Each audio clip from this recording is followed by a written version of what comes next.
Allah hayırlı kılsın.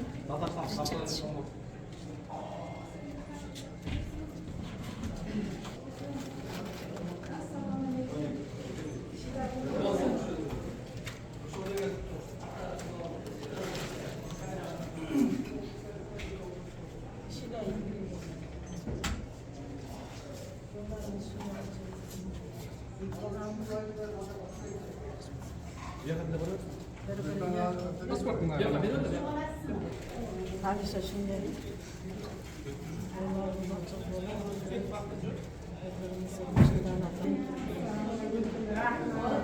Kızım, kadar kız kutuyu mübarek olsun ha? Mübarek olsun. İşler ile ilgili olsun. Hadi bakalım.